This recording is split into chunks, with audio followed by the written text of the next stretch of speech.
सरकार ने एलपीजी का तोड़ निकाल लिया है। अब देश में भी गैस बनेगी।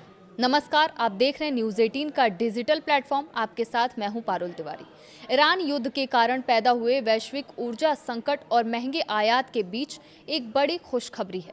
सरकार ने विदेश से आयात होने वाले एलपीजी और एलएनजी का देसी तोड़ निकाल लिया है। अब देश में मौजूद विशाल कोयला भंडारों से गैसिफिकेशन तकनीक के जरिए सिंथेटिक गैस बनाई जाएगी। एक तरफ जहां पीएम मोदी ने जनता से ईंधन बचत की अपील की है, वहीं ये नई तकनीक कोयले का डबल इस्तेमाल सुनिश्चित कर 2,77,000 करोड़ रुपए का आयात बिल बचाएगी।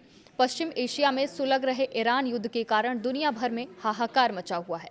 युद्ध की आग ने कच्चे तेल और गैस की सप्लाई चेन को बुरी तरह से झकझोर कर रख दिया है। भारत में भी इस वैश्विक अस्थिरता के कारण ऊर्जा संकट की आहट सुनाई देने लगी है। इसी संकट की गंभीरता को भांपते हुए हाल ही में पीएम नरेंद्र मोदी ने भी देश की जनता से ऊर्जा और ईंधन की बचत करने की अपील की थी।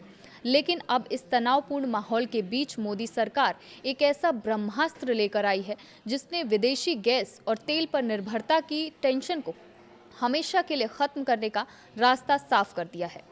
सरकार ने महंगी आयातित एलपीजी और एलएनजी का एक देसी तोड़ निकाल लिया है। जी हां, जिस कोयले को हम सिर्फ बिजली बनाने का जरिया मानते थे, अब उसी का डबल इस्तेमाल होने जा रहा है। भारत के पास प्रकृति का दिया हुआ खजाना है।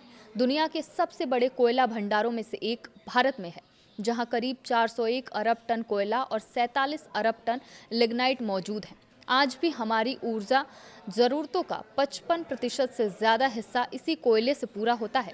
लेकिन अब सरकार एक कदम आगे बढ़कर कोयले और लिग्नाइट से सिनगैस बनाने पर युद्ध स्तर पर काम कर रही है। इस क्रांतिकारी तकनीक को गैसिफिकेशन कहा जाता है। इसमें कोयले को जलाए बिना रासायनिक प्रक्रियाओं के जरिए गैस में बदल दिया जाता है। इस सिन गैस से देश में ही उच्च गुणवत्ता का ईंधन और कई ज़रूरी रसायन बनाए जा सकेंगे। इसका सबसे बड़ा फायदा ये होगा कि घर की रसोई से लेकर उद्योगों तक के लिए ये गैस विदेशी एलपीजी और एलएनजी का एक सस्ता और सुरक्षित विकल्प बनेगी। भारत हर साल अपनी ज़रूरतों को पूरा करने के लिए LNG, urea, ammonium nitrate, ammonia, coking coal, methanol और डीएमई जैसे उत्पादों के आयात पर पानी की तरह पैसा बहाता है। अकेले वित्तीय वर्ष 2025 में ही इन चीज़ों का आयात बिल करीब 2,77,000 करोड़ रुपए रहा।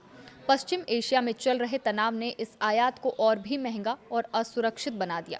ऐसे में गैसिफिकेशन तकनीक भारत के खजाने से हो रही इस भारी लूट को रोकेगी। इस योजना को धरातल पर उतारने के लिए सरकार ने 2021 में नेशनल कोल गैसिफिकेशन मिशन की शुरुआत की थी। इसके बाद जनवरी 2024 में 8,500 करोड़ रुपए की महत्वाकांक्षी योजना को कैबिनेट से मंजूरी दी गई। मौजूदा वक्त में इस पर तेजी से काम भी चल रहा है। अब सरकार इस अभियान को और भी बड़े स्तर पर बढ़ाने की तैयारी में है। जैसे ही ये मिशन पूरी तरह रफ्तार पकड़ेगा, भारत केवल ऊर्जा के क्षेत्र में आत्मनिर्भर बन जाएगा।